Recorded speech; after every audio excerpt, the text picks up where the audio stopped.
But Robert, well, thanks for jumping on here. I know you, since being back, I'm sure you have like a thousand things to do and planning the next trip. But I really appreciate, man, jumping on here and chatting for a little bit. Well, thanks for having me. I'm honored. I'm surprised. I'm here.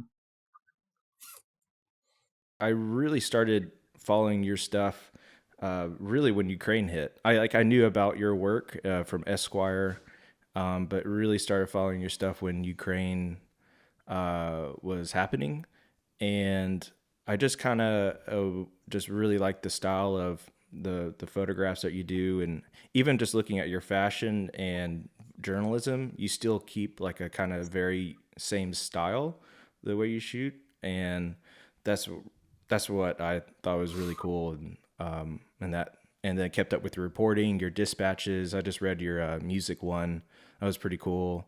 Oh yeah. And yeah, just tell me a little bit about your background and yeah, and how I know you kind of joined the Marines and then got into fashion and design and photos. Yeah. I mean, I'll give you the shortest version possible, but I guess for a long time people ask me about my background. I'm like, dude, I've just been from one extreme to the other, and I don't really have an explanation for that. But now I've kind of seen like it's gone from one extreme to the other, and it's sort of come like full circle. So it sort of makes more sense now. But grew up in Malibu, California. September 11th like happened when I was like 12 or 13. That was like a big eye opener for me, and didn't want to make a career of it, but I said I was going to join the military because of that. So I spent like high school training for that, went to the Marines, got super fortunate, like very, very lucky, because this was in a time when you couldn't really research anything about the military on the internet, and like it just wasn't an option. Now all that stuff's online, but wound up going into recon, like by pure luck, getting into force recon from that. I was like a really young Marine. That kind of put me like 4 to 6 years ahead of where like a normal newly joined Marine would have been. Deployed twice with them to Afghanistan, did a MEU with them. So I got to see like a lot of the world. Even the first time I got my hands on a camera, because we were a reconnaissance unit. So we were given cameras. Had no interest then.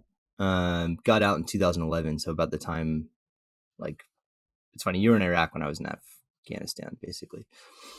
And like the war was winding down. Bin Laden was killed like when my last deployment ended, like the day my last deployment ended. So I was like, yeah, I guess I'm done here. And I went to art school. So that was a completely different direction to go in. I really wanted to do something creative. I've been kind of messing around and designing stuff when I was in the Marines, like for myself, for my team. And I knew I just wanted to do something that involved like drawing or art. So went to art school, Otis College of Art and Design. Did that for 2 years. I wound up studying fashion. I was kind of interested in like designing clothes. I didn't really get like the fashion industry part of it, but like I liked the clothes part of it. And got really heavily into tailoring. Went to go do a tailoring apprenticeship on Savile Row. Left school to do that. I wasn't really happy with the program there once I kind of understood what was going on with what I wanted to do with fashion. Went, did my apprenticeship there. Realized like there was still more I wanted to learn, like an academic setting. Went back to school, studied industrial design this time, because I really wanted to learn like 3D modeling and 3D printing. Like that fascinated me. Finished my degree in that, and that's where like all my design stuff comes from. That was like my senior project, and that was 2017. At that point, a little bit like you, I started working as a photographer. Was that the bag collection? Yeah, so that's like the Observer collection, which is like my fashion brand. That was like my senior, that came out of my senior project. So Yeah, I have two problems. I like collecting jackets and bags, and I need to slow oh down on man, that. I mean, I have exactly the same problem, and it got so bad that I could only subsidize it by making my own and then selling them to other people. um, but Mhm. a little bit like you, like I was working. I started working. I think the second month I was in school, and I liked working way more than I liked school, and I was learning way more from working than I was at school. So I'd been doing photography assignments for like fashion magazines. By the time I graduated, for 3 years, I'd already done international covers and like shot whole issues myself. So I was like already pretty heavy into like the fashion work I was doing, and I was getting a little bit bored of it. Time was going by. I was spending like 6 months on the road and just like couldn't remember where I'd been or what I'd done. And a roommate of some former Marine teammates of mine, who was also a Marine and a Marine who was in the same time that I was, had just started not just started, but was a journalist for the Washington Post, named TM Neff, Gibbons Neff. Um, and I met him when we were both quite drunk at a party. And he'd been in Ukraine. This is like 2015, I think I met him, maybe 2016. He'd been to Ukraine, in Donbass, and had like GoPro footage of him like running from a drone and like all this crazy stuff happening. And some really compelling stories about a young military commander out there. And I was just kind of mind blown. I was like, man, this is such a great story, but the photos suck. For the story that he used. So I told him, like, quite drunkenly, like, if you go do this again, like, and you need a photographer, like, I'll go. Like, this is such a good story. Like, it deserves like professional photos. Not knowing anything about journalism, not knowing anything about conflict photography, like really just totally blind to it all. And he called me like 9 months later, a year later, and was like, "Do you want to go to Iraq?" Um, and like, which mentally I was like, "Fuck no, dude." I was super scared. I was like, man, I had so many close calls in Afghanistan. Like, I'm really like, I'm really rolling the dice like one too many times out there. But I said I was Mhm. going to go, and I'd been complaining out loud to many people about how boring fashion had gotten for me. So I went, and it was like totally, I expected it to be terrifying, and there was definitely moments where it was that, but it was really, I felt so purposeful out there, and it was like I felt so good about the work, and I really felt like in my element. Like it just felt right to be out there doing this, and everything just kind of synced. So after that, I started really pursuing doing work that was more focused on conflict and like men in conflict, and that was 2017, I think, and that's basically led me to where I am today. Mhm. There's not a lot of photojournalism between then and now, but it's been something that I've been like persistently working towards and kind of keeping an eye on. I was looking at your bags and everything, and it's really interesting, especially just in the retail industry. And it's just something that I'm just been really curious about. And like now, every time I buy clothing, it's just people who I guess have boutique shops or just online Right. shops. So like Warm and Fuzzy is like my favorite Yeah, I clothing was brand. gonna say Like I I just recognize bought that. all their pants and sweatshirts. Yeah. And like for me now when I buy clothes or bags, it's not like big name brands really anymore. Specifically for clothing, it's just people who I follow on Instagram, and if they're about to do a pre-release or order, then that's the one downside is you have to make sure you follow them because they can sell out really Oh quickly. yeah. So I was just curious what your take is just on retail in general, just how like I don't ever go to the malls. I don't go to big brand names anymore. Like if Warm and Fuzzy, like, hey, we're about to do release on this, then I'm like all about it. Yeah. And that's kind of how I shop now. So I was just curious your take on just No, I retail. mean it's changed. It's changed dramatically because like when I got into fashion, it was like online retail was something that was only really successfully done by really large brands that had the money to put into IT to build out something that was like really robust. And you still had like the big names in the game were still like Nordstrom's and Saks, like, big capital F fashion, stores. That's changed dramatically. That's changed with like social media. It's changed massively with COVID. But more to your point, like now we're in an environment that like can kind of sustain and has allowed to blossom like a lot of micro brands, which I think is super interesting, specific to like warm fuzzy, um, or like forward observation groups. Super interesting to me because it's like you have small military adjacent groups that are creating like their own kind of retail ecosystem, right? Like there now, you have veterans and veteran groups and people who are interested in conflict who are capable of kind of creating cultural commentary through commerce, which is like super interesting to me because that's basically what I was looking at fashion every single day for like years and years and years and still am, is like, how do people communicate with what they wear? How is culture interacting with clothing? So that's really interesting. It's just allowed people to cater to like a more and more niche market. Like,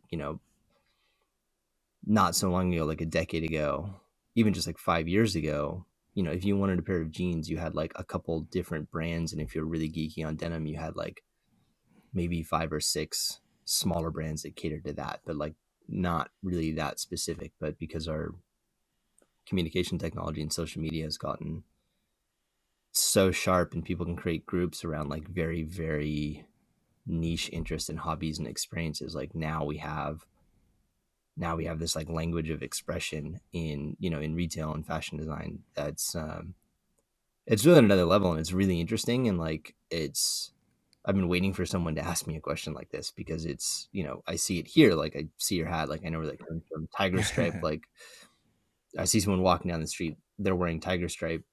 We might not have the same ethnic background. I might not be in my town. I might not even have a shared language, but like that's something we could probably geek out over.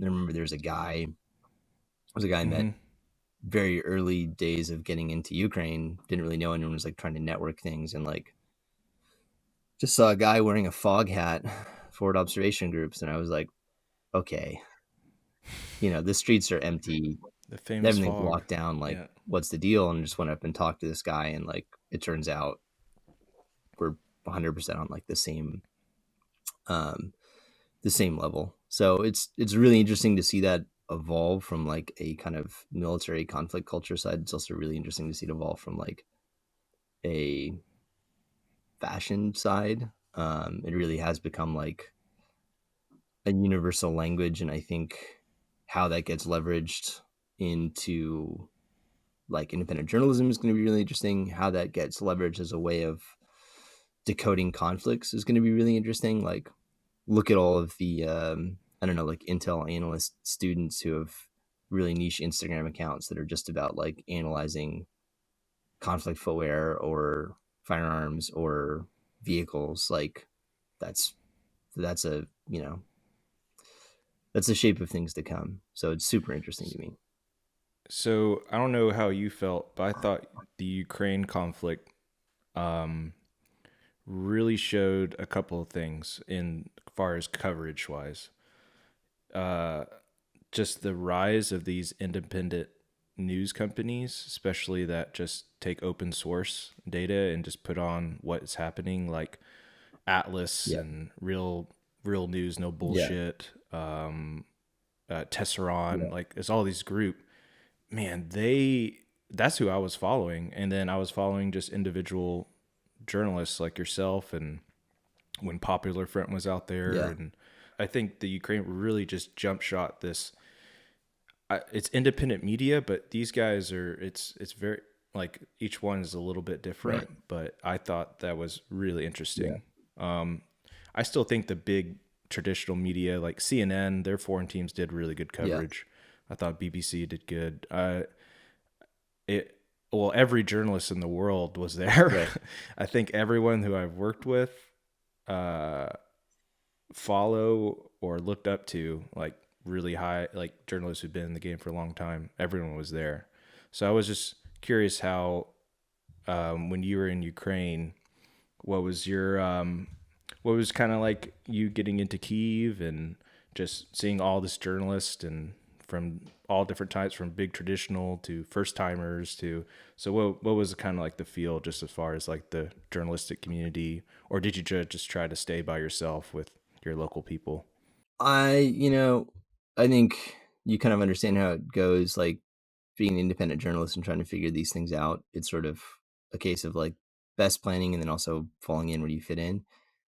Um, I got really, really lucky in just the people, the one person I knew before going out there on assignment, who was a friend of a friend I'd briefly met in Europe before, who also worked in the fashion industry, Masha Medvedeva, who became like my fixer, translator, arranger.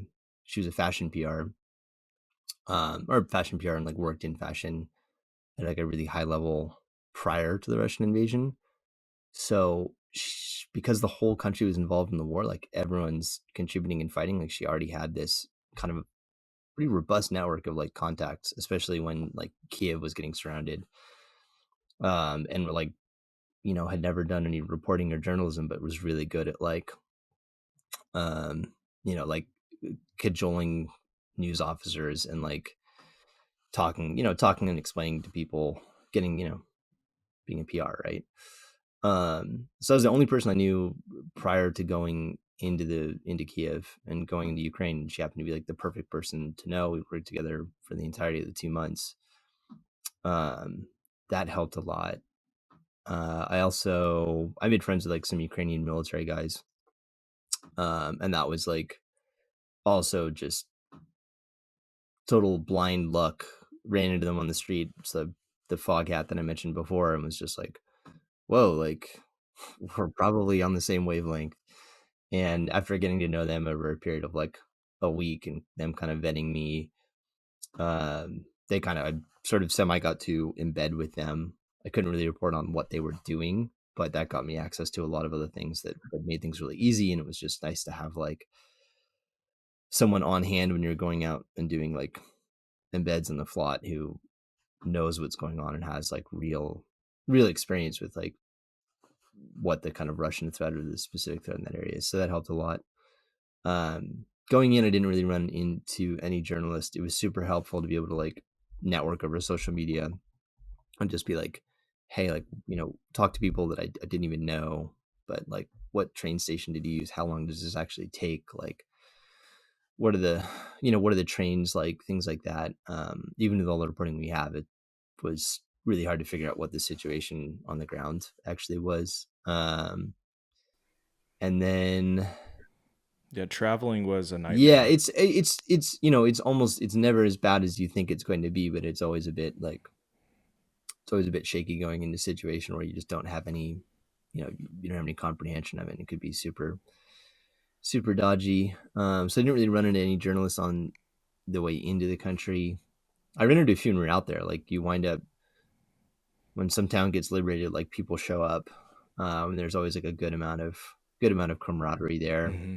Um, Got to see a couple old friends, my buddy TM, which was really nice. Got to run into some photographers that like Hmm.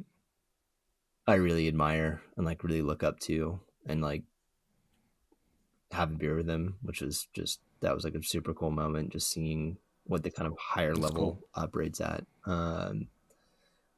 And then, I think like this is typical of any conflict zone, but you also run into a lot of people who are not necessarily journalists, but just on like the cringe spectrum of like, what are you doing here, or the way that you're going about things. So it's like, Oh yeah.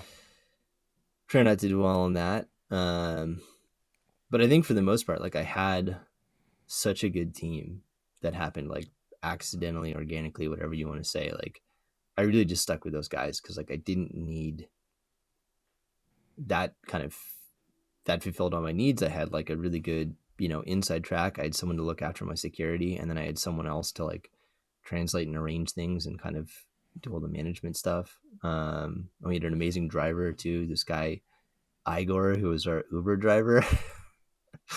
Uber was still working during Great name. the basically the entire thing, and Yeah, it was. Super It's crazy. Yeah, crazy. like Ukraine's tech industry is crazy. So like I was still paying with, And using Apple Pay to pay for stuff. And we got an Uber. We'd gone through a mm-hmm. couple of drivers that were like either really questionable, or their cars broke down or whatever the case was. And we got an Uber driver, and this guy turned out to be just like golden hearted dude. He'd sent his family out of the country, pretty religious guy, and he's just like, and also like he loved being in it, you know. He just like loved being in Yeah. proximity to whatever the action was, and he was just like, I want to drive for you, like pay for gas, whatever. Older dude, excellent driver, super safe, always on time, really like just like the perfect person. I'm sure you know how this goes, but like drivers in a conflict zone, a lot of them are only there because they're crazy and they're not good drivers. Some of the other dudes we drove with, like just the way they were driving, they were ruining their cars because they just didn't know how to do it. So found a good driver. But with those three things taken care of, like I just kind of try to stick to the team and like focus on the assignment, focus on the assignment. Otherwise, like you get kind of caught up in like this Kiev, this like Kiev sideshow. And most people are like, I had two or three friends out there that I'd met in Afghanistan prior, and like love those guys, love seeing those guys, but like got to see them once or twice, but more often than not, it's like we're going out, they're going out, you know. But when you do see them, it's great, like really great to see your buddies in a situation like that. My plane ticket was it was going to be flying the day the invasion happened. So obviously I had to Oh wow, change that yeah, ticket and had to go through Poland. I was friends with a Danish journalist who I did a podcast with, and I did yeah, I two watched that one, podcasts yeah, with. Yeah, and he was injured early on, him and his buddy, and and not to interrupt, but did he it was recover crazy from to that? see Because that. I saw that update. Hmm. Yeah, I went to go visit him on the way back in the hospital. He has a crazy story. I'm gonna let him tell it down the road. I think he wants to Yeah, like. I think he last time I talked to him, he's writing a book, and I don't want his story is insane, and yeah, uh, I'll tell you like after it. I just don't want to like yeah, yeah, ruin yeah. that story for No, no, him. no. Let's let the guy tell But the story. Yeah, yeah, he basically yeah how he got out. I mean, tough bastard, dude. Like I will say, like they said they ran out of morphine like the second day of the invasion, and basically all they oh gave yeah, him was like ibuprofen, and he had like 3 bullets in him, you know. And I visited him in the hospital on the way back to the U.S. and he was in good spirits. The last time I talked, it looks like he's out of the hospital now. It was mostly they were trying to save his leg from infection. So, yeah. but he's a good dude. He has good spirits. He's going to still have problems with his leg, but yeah, he took one in the back and then two in the legs. So he was very lucky. Man, he got lucky Had three his times. armor, had tourniquets. I was friends with Brett Renard, the journalist, the first American who got killed. Yeah, Yeah. so I messaged him. He was asking me for hotel recommendations. That's the last time we talked. And then my buddies, all of a sudden, I was in Poland at the time taking a break, and I was going to go back out. And then when that happened, I was just like, I think that was just a sign of me just being like, hey, I need to be really careful. and, Yeah. um, and so I just kind of just went back to Lviv, helped some friends out. There was a couple of nonprofits that my buddies were doing from the rack days that were helping, and I was just helping them out. So I was like, for me, I was just kind of, and I have a 5 month old baby, so I'm a crazy person. So it was just more one of those Yeah. things that I was just, Yeah. I was, yeah. So he was actually the first journalist that I ran into in country. I kind of breezed over this because it was a different tangent, but his driver and also his fixer were the very close friends of Masha, my fixer. So they were working Really? together to try to plan things, including going to Irpin. So we had a meeting together to meet the press officer who was like responsible for the units defending Kiev. Mm. So we went to go meet him together, and I showed up, and there's a guy, and I'm like, oh, this guy's from New York. Like, you can just tell New Yorkers, you know. Mm-hmm. And he and I used the same camera, and I was like, oh, okay, like, cool. Like, we're on the level. I talked to him briefly, got his name. We kind of powwowed on like what was going on. They'd recently, he'd very like recently gotten to country. Like I think he'd just arrived maybe the night Mm-hmm. before. And our like teams were like talking as well, trying to kind of get each other spun up. And we were both like trying to tour the territorial defense that day and then go out to Irpin the following day.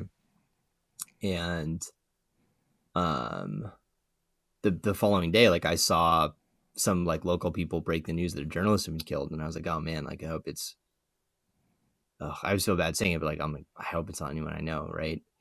Mm-hmm. Because it's got to be, it's got to be someone. And I was like really following it from breaking, um just trying to figure out what happened. And the first photo that came out was just this guy's clothes. All you could see, was his clothes, not his face. His name wasn't out, and I was like, oh man, I think that's Brent, because I remember what he's wearing, like stupid, fashion brand. I just remember clothes. I can't remember people's faces. I can remember clothes. And I was like, yeah, Patagonia jacket, Mm-hmm. the jeans. I was like, I really hope it's not. I really hope he's not dead. But yeah, and we immediately asked his driver and fixer, and we're like, hey, are you guys okay? Like, because they were pretty trepidatious about going to Irpin. And they texted us back right away, which I was like, okay, good. Like, clearly they're fine. Because I think in the report, the driver was also shot as well, and they're like, "Hey, Right. like we Yeah. didn't go. We were freaked out, and he wanted to go anyway, and I think he found another driver." And then I was like, "Oh man." Um, Yeah. it may I come out later because we did, yeah, but it was a yeah, It I was a was huge wake up call. yeah, I was surprised because I even told him like, man, I don't know, Air Princeton's really gnarly. And then I heard about he switched drivers or something like that. Um, but yeah, I've known him. I've known him since I was like in college. He was like one of my first mentors, and he was, I mean, very Yeah, experienced, covered everything you can think of. yeah, So it was I'm sure at that time Kiev, and then shortly after, I mean, you kept seeing like journalists getting hurt one after another, and I think a French journalist recently just got killed. Um, yeah, so I mean, it was.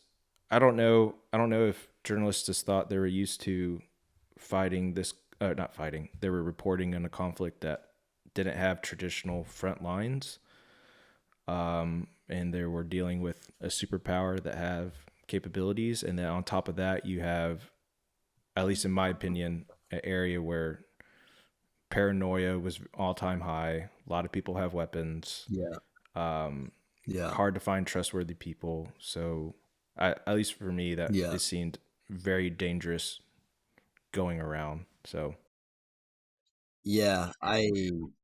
That was like going into that, like my one of my biggest concerns, because I was like, you know what, artillery and like a Russian tank, like the only thing you can really do is just make sure you're really far removed from the effective range of those things, and that's like best guess. But going into the thing that really concerned me was checkpoints. Um, as like a Marine, I dealt with checkpoints all the time, and like even as a 18-year-old Marine, like you realize that when you have a bunch of armed guys, or well trained and well equipped, whatever, defending a checkpoint, and you have regular people interacting with them at night, whatever the case is, like there's a lot of scenarios where through no fault of anyone, people get shot and killed because regular people aren't trained to deal with these situations, and they're scared, and they have their families with them, and it's confusing, and they're just scared, and they're not trained to deal with that fear. And then on the other side, you have people who are following a really set list of, if this happens, I shoot the car. If this happens, I shoot the car. I saw it, many times in the American military, people at checkpoints getting shot where it was really, a coin toss whether they were bad guys or not. And sometimes it was quite plainly obvious that just, a passenger van of multiple families had just behaved the wrong way and gotten shot up. So I was really, really paranoid about that. Um, I was like very, very cautious going around them myself. Luckily, kind of attaching to military units gets you through these things, but like I made sure our car was like super pressed up in press badges. Every driver we worked with, I briefed them on like how we approach checkpoints, not how you approach checkpoints, like how we do it as an SOP, which is like everyone has their hands up and visible. You approach, you make eye contact, you maintain eye contact the entire time, and you get a wave on from every single person. And following what happened to Brent, because we saw this when it was breaking and we were talking to his team, I actually think it's very likely that he was shot by Ukrainians. Yeah, I have a Going feeling off too. where the incident was reported and the translation of the police officer who brought him in and the other guy who was shot, who survived, I think. It really sounds like he was shot before he even got into Irpin at a checkpoint because he had a driver who, for whatever reason, uh, decided to reverse suddenly when he saw the checkpoint, um, which is Dang. really super super sad. But like you have you've mobilized the Ukrainians had to mobilize millions of people very quickly and arm them, Oh and yeah. like this is one of those ugly things that Yeah, and happens in if every war. You've got friendly fire, but super on dangerous. top of top of having a car that may not had press on it, you see people in the windshields with vests and helmets, and then you do any Yeah, kind of weird kind of movement. Yep, that can happen. yeah, And yeah, it definitely did yeah. happen. Well, and Um, the espionage thing was a like I'm sure you're used to this, but every conflict there's always like the rumor of like spies or saboteurs. And I heard a lot about that going into the country, and I was just kind of like, okay, like I'm sure you've got, some Russian dudes running around. But when I got there and I like talked to units and they gave me like actual like arrest records and numbers, I was like, whoa, like they arrested 147 people that were like holy not crap. people that had been detained, the people who were like, these are dudes who were like on our list, Russian cell phones, had foreign weapons, and like some of them have confessed. And I was like, okay, like this is a when you started to see how serious that was, you're like, okay, like yeah, some guy who's just holding down block whatever on the northeast sector of Kiev. Like, yeah, he needs to be on his toes. There was two occasions that like I confirmed because they happened near me where there were shootouts, minor things, but like they saw someone sketchy and the guy opened up on them. So that was a real Dang. cause for paranoia. Yeah, I saw one of your stories was going around with the Territorial Defense Force at night. Was that part of them? Was that part of like them looking for spies or maintaining curfew? Yeah, so it was a little bit of both. The curfew thing, like you saw that was pretty. That was really serious the entire time. Like even as a journalist, my role with my team is like we're not out past curfew. Like we're allowed to Yep. be, but like we're not doing that. Like bad things happen at night, especially at checkpoints. So they're really serious about that. I went out like 3 or 4 times with the same territorial defense unit.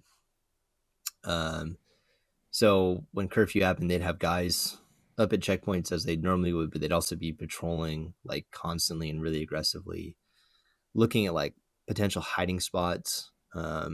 They showed me some pictures of like times where someone had used like an infrared device to mark something, or other Oh times they wow. showed me like graffiti markings, which they're like, this is a cache point or this is something the Russians are targeting. Um, so we're constantly kind of sweeping like under bridges, under manholes, utility sheds. If they saw someone on the street, they were like super aggressive at rolling those guys up. It was like guns leveled, off safe, shake these guys down, and whatever someone says, it's like you're getting arrested. Um, I think they detained like 3 people, so it was almost like one per night. One guy had just come out of his house, and they're like, "Go inside right now." But the more dangerous thing was cars, because these guys had overt sort of checkpoints that was like you would need to stop if you were like an ambulance or something going through. And they also had covert ones. So there was like maybe 2 or 3 times that cars were speeding around that weren't military or weren't territorial defense, and like this close away from an ambush. I remember one guy kind of saw everyone and stopped, and it was fine. They didn't detain him. I guess he had some kind of reason. Another guy was like younger kid blasting techno and like screaming through the city. So he must have been going like 80 miles per hour. And Oh my gosh. they literally let him pass the first line, and everyone was going like off safe to light this guy up. And he saw and he locked up his brakes, and was like, came out with his hands up and was like really, really like terrified. But yeah, they were like very, very, very serious about that. And like, I think that guy was a millisecond away from just getting killed. And they did detain one guy who it seemed like pretty questionable. The other two not so much, but one guy who was like didn't know the area, couldn't answer any questions about what part of Kiev he was in. There's something weird about his phone, and his documents didn't look right. He's like missing some kind of document. Again, like there's like a big language barrier there, but they're like, yeah, this guy, like we take him to the police. And I was like, okay. But yeah, that was I think for like the first 2 weeks of the war, that was a really serious thing. Maybe 3 weeks after the Russians were withdrawing. Mm-hmm. After that been going on for like a few days, then like you started to see the blockades go down, patrols lighten up a little bit, and they started to like roll back curfew a little bit. I was wondering what you thought about this. Um, I had just assumed Russia, like obviously they were doing airstrikes, but I just assumed that they were just going to airstrike everything and then roll in. Do Yeah. you think that's part of them not wanting to destroy the city, or do you think their air capabilities were not that great to begin with, or is it a combination of both? Um, Clearly the Russians have no problem with destroying cities. So Right. I think you have to discount that. Even ones of like historical significance, like just no issue. Um, I think they would have totally flattened Kiev if they'd had the opportunity, and I think that would have happened if the attack had progressed the way they wanted it to. Like they would have flattened Kiev. But like the Russian doctrine is like level of their level of integration and organization between units is so low that they kind of default on just like leveling things through force of artillery. Um, I see. so I think they totally would have done that had that been an option, had they not been turned back. I think when it comes down to air, like Ukrainians will tell you like their air is like pretty terrifying. Like Russian air power is like a serious thing. But I think the things that offset that is like first of all, to really bombard a city in like that level, Yeah, like it Kiev. takes a lot more planes than people imagine, and it's super expensive. It's like it's a huge drain on resources, um, versus artillery, and to be able to concentrate all your air power on one capital city like that, while also trying to remain, establish like air dominancy, which they definitely were trying to do, and I think inarguably had for probably the first month and a half. I don't think they could do that simultaneously. And then another part of it, and like this has been reported on a little bit, but they controlled the skies, but they didn't have freedom of movement because sympathetic nations were standing outside of Ukraine's territory with long reach radar capabilities. So like every Mm-hmm. Russian sortie that came in, or every Russian missile that came in, they saw it before it crossed the border and then could alert the Ukrainians. So I think it would be really hard for them to amass like strategic bombers and things like that, something that's like slow moving and also very costly to lose. They did do that, from what I've heard, they did that in Mariupol. So in Mariupol, they used strategic bombers, and like really, really, that did like irreparable damage. But they were just doing that on the Azov steel plant. And then at that part of the country, like that's so far in a kind of Russian held territory and backed by, international waters and Russian held territory, that I think that was a safe move there. But if they'd done it for Kiev, I think the costs would have been too high, I think. Yeah, for sure. They definitely destroy cities like Kharkiv and Mariupol and some of the areas. I guess specifically Kiev. I was just waiting, kind of like, man, are they going to start copy bombing this place? Like, there's no way. I feel like they're going to take it just on ground forces, but Yeah. sounds like just tactics wise, I mean, expense wise, and so many yeah. other fronts that they had to cover was probably that had all to play with it. Everyone, like, I think everyone is surprised. Like, everyone is surprised. I don't think there was anyone who didn't expect like central Kiev to get hit way harder. Even, I think at its height, we're having like 30 air raid warnings a day in like central Kiev and maybe like 15 strikes for a capital city being invaded by a first world superpower. Like, that's a pretty low threshold. And as far as I can tell, there's only one strike that ever hit central Kiev. And that was really late in the war. That was like a few days before I left, and they were trying to hit a factory which was reportedly abandoned at the beginning of the war. Who knows? And instead, they hit this nearby apartment building, and the only person they killed was a journalist. So it was like the closest Russia ever got turned into a total, and they did it while the UN Security Secretary was there. So it's just like the closest Russia ever got to central Kiev turned into a total PR disaster for them. Not that the war in general hasn't been, but yeah, no one expected that. No one expected that. I'm still surprised. As far as volunteers coming into Ukraine, I'm sure you saw all sorts. Ones who are like, oh, okay, this makes sense. And then there's other volunteers where you're Yeah, like, I don't know about you. Um, crazy did you eyes. do, yeah. Or I don't think they knew what they were expecting. Like they saw on social media of javelins taking out tanks and Yeah, helicopters, and I guess they just assumed they were you're going to like, oh, get I've that. played Fortnite. Yeah. Yeah, And I think they're just going to yeah, assume they would uh, sign up and get.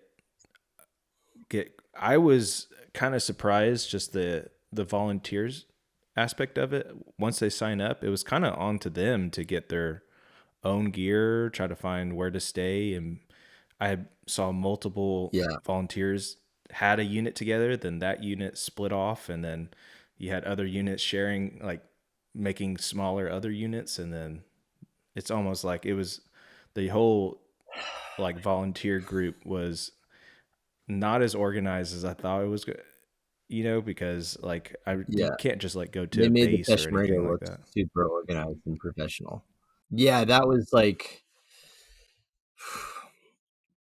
I spent a lot of time on that the last like 3 weeks that I was there's in Ukraine, because the units I've been embedded with had been pulled back. Everything was getting reorganized. Now that like Kiev was saved, everything was getting reorganized. So all the units I had connections with had been pulled back and were like rearming, refitting, and waiting to go to Kharkiv. Um, so I gave them like a week, and after that, I was like, all right, I gotta move on. Started looking at volunteer units. As far as like the quality of people, you had the full spectrum.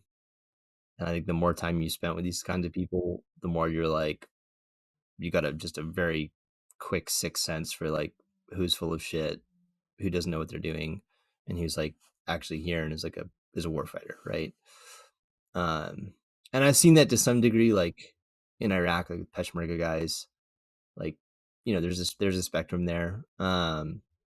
There's a couple ones there that were, and this is like a handful who were like they had crazy eyes, and I'm just like, yeah, you're off the spectrum and probably mildly dangerous, and like you kind of feel like they can't really deal with normal life. Like that's why they're here, and they're out there.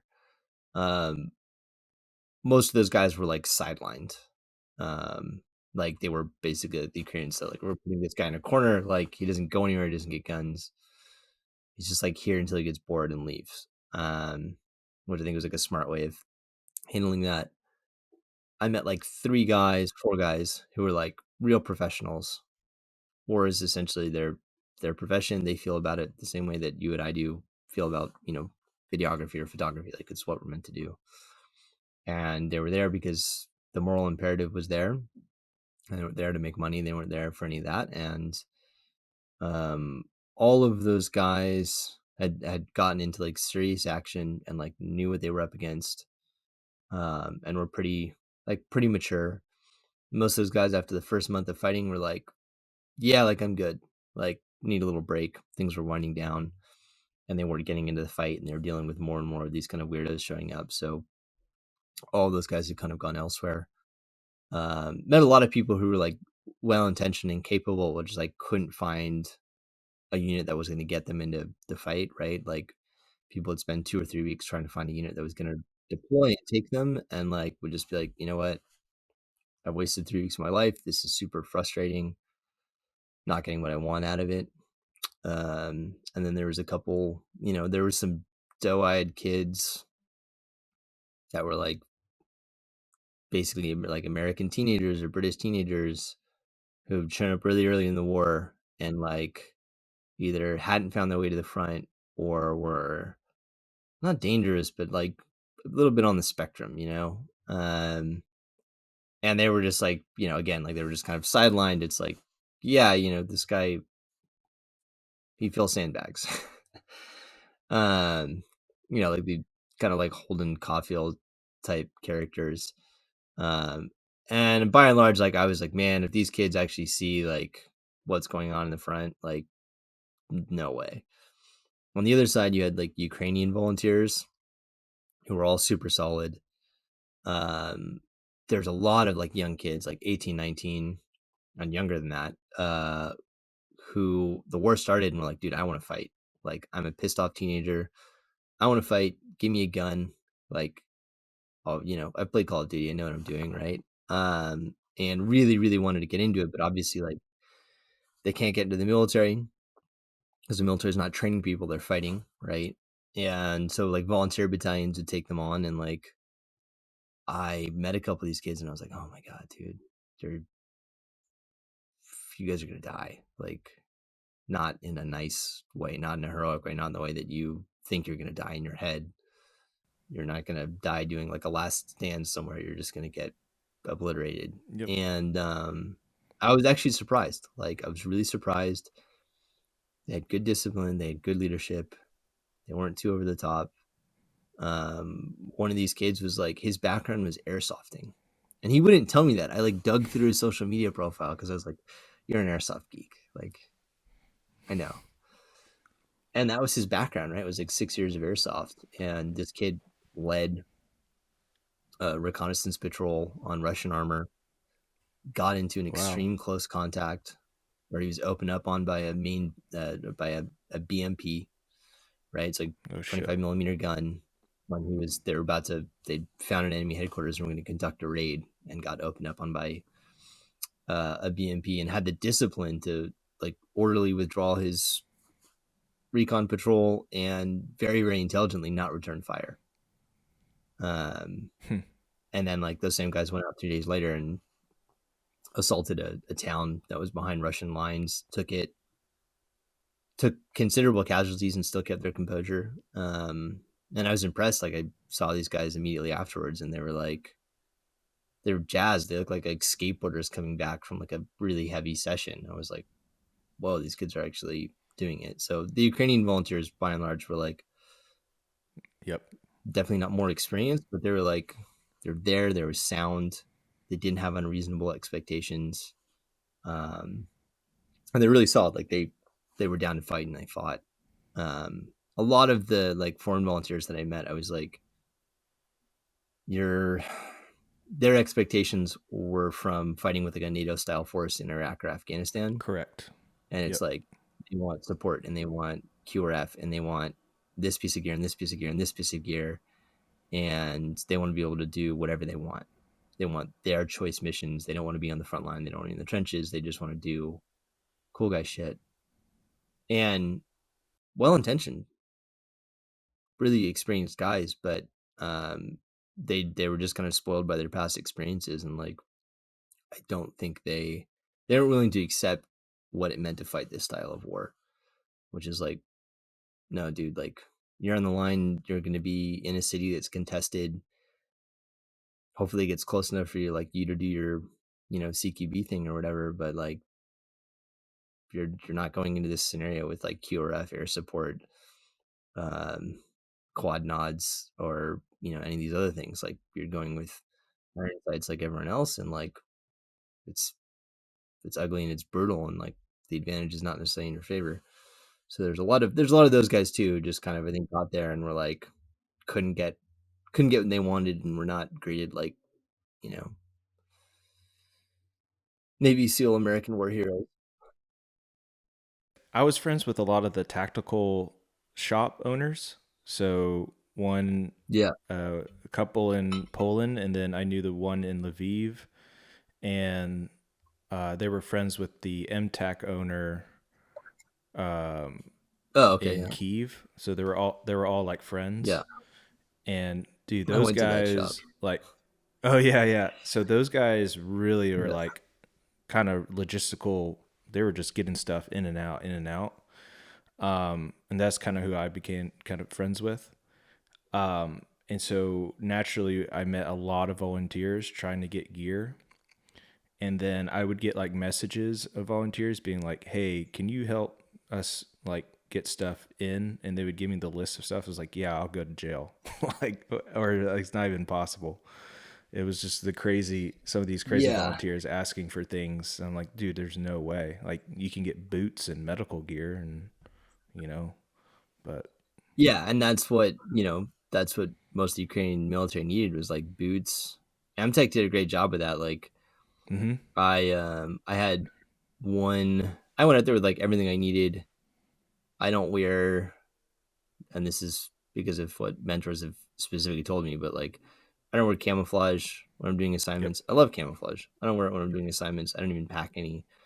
And one unit I did it in bed with was like, "You're not wearing a blue helmet," and I'm like, "Clearly you don't know me." And then secondly, I was like, they're like, "You have to wear camouflage," and I was like, "Oh, actually, like I didn't bring that in this context. It makes sense. If you're gonna ask me to, I will.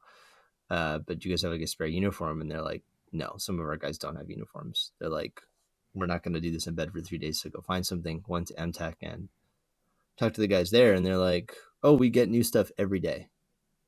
Like they'd Mm-hmm. streamlined manufacturing. They'd figured out ways to manufacture things locally with like minimal skilled sewing. Yep.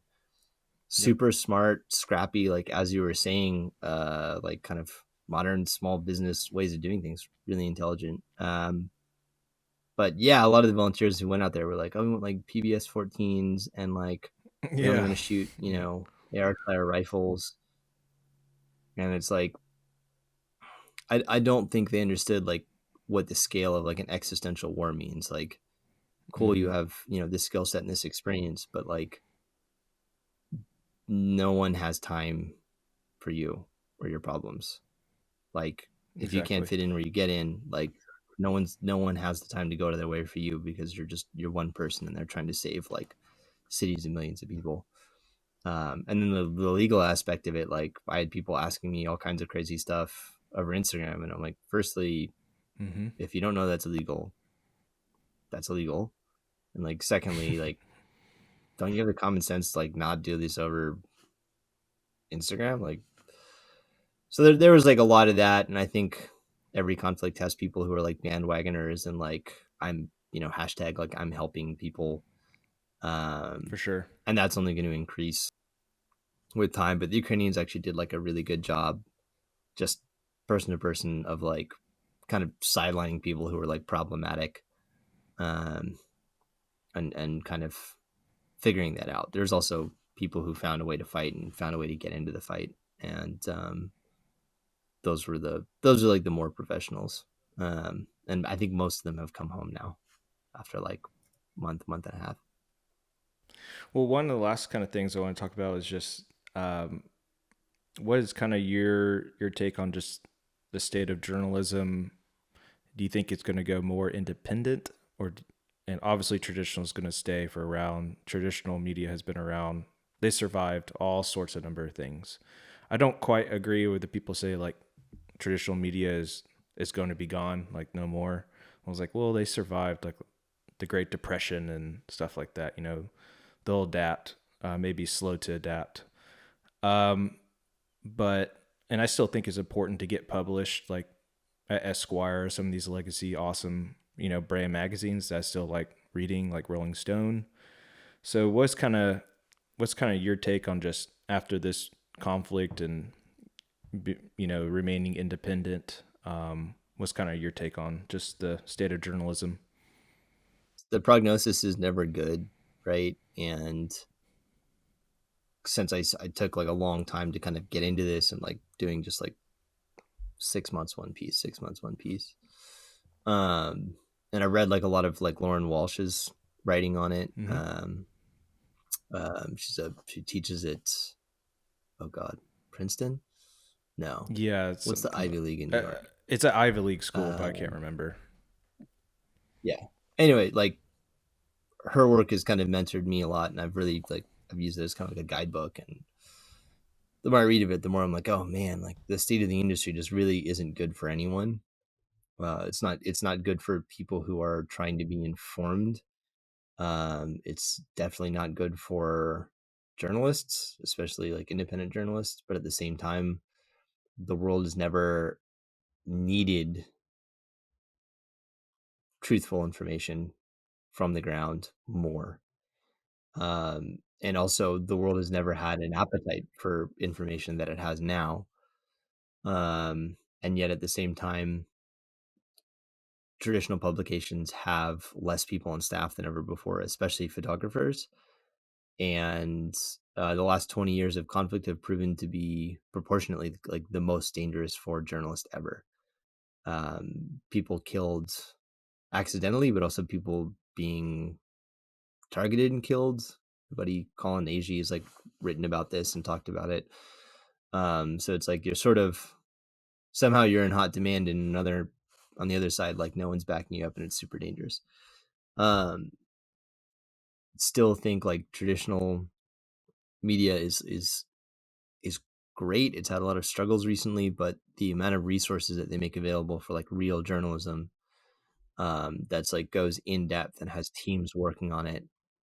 You need those kinds of stories, and like I think any independent journalist like should want to have those kind of resources behind them so they can do greater work.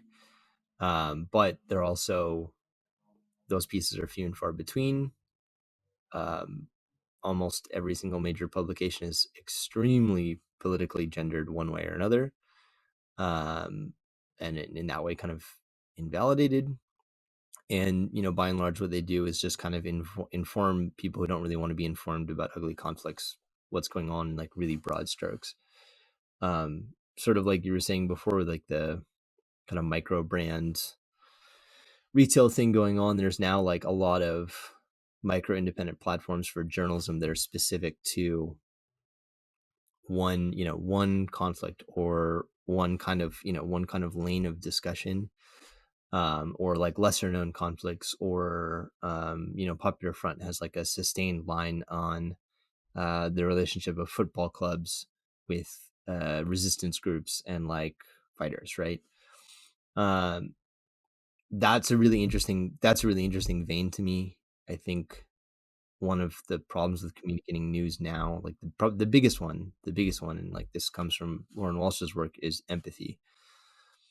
Um, People are less empathetic than they've kind of ever been before, and it's I think mostly because most of our lives are very physically removed from violence, and we have so many ways to get informed, but we have so many ways to avoid news that is like sad and depressing, and most people will take any opportunity to avoid more, what's going on with the world today style news. So my approach and like my strategy and the thing that I think I recommend to others is like switch or sort of channel your journalism into some kind of subculture or some kind of hobby or passion that is going to connect you to like a large group of people, right? That are capable of being informed and potentially actioning it, right? Of world conflict or something that's going on around the globe, right? That wouldn't normally read that news, right? Like they would skip over it because they have too much on their plate, or they would watch a makeup tutorial instead, or whatever the case is. So for me, with like my fashion work and the rest of it, it's like, how can I make these stories relevant to something that like Esquire or GQ is going to run, because they have a large audience. I think a lot of that audience is like ready to talk and be informed intelligently about conflict. And maybe I think that audience is also turned away from like major news sources because it's like just depressing, or they don't like the politics of it. And instead they're in the kind of, cultural space of like a men's fashion magazine. So it's sort of, it's a little bit subversive, right? Like, how do you take an audience that's out there and their interests are established and tie their interest into this reporting, right? That's my strategy. We'll see how it works out. I don't really know what the playing field looks out like. Do these platforms like Popular Front or Atlas News or Donbass Front or Northern Provisions, Yeah. do they build themselves up kind of like photo agencies where they're tasking people and like they're doing reporting on these very specific things in depth with like a team behind them? That's one way. That would be great, because being an independent journalist, like, you're always restrained by the lack of resources, right? Does mainstream media dissolve into smaller things, or does it get more savvy? I don't know. I've tried approaching those publications about doing storytelling over like multi-platform stuff, Instagram stories, the way I normally do, and like none of them are interested. Yeah. So I don't know. I don't know. I'll like, those are my cards, and like that's what I'm betting on, but I don't really know the way things are going to land, and also how that intersects with like Ukraine has totally proved that every war going forward is going to be an information and disinformation war with Yeah. weaponized social media. That's a thing, and that's going to confuse the landscape even more. So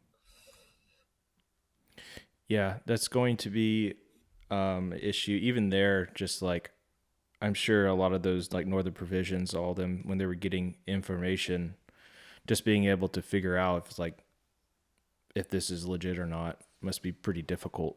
So yeah, on top of all the other media and people sharing, yeah, it does make it hard. So I think people are going to end up just following people who have a good track record, if they like their work and have a good brand. I think that's where I think yeah, people are going to. So that's how I consume when a certain subject that I'm really interested to. I usually try to follow who's done a lot of work on that, or is a person who I think tries their best and does good reporting. That's kind of how I yeah. look at it. I appreciate you chatting with me, and I wish you the best luck on your next trip, and hopefully we cross paths at some point in the field. Well, likewise, man. Or you're in Texas, right? Yeah, do you ever come to Or am I Texas? totally wrong? No, I'm in Texas. I Yeah, I'm in haven't Austin. been in a while. But I need to get out there. I've got friends out there. Last time I was there, I ordered a pair of cowboy boots. There you So go. I have to go pick As you those would. up.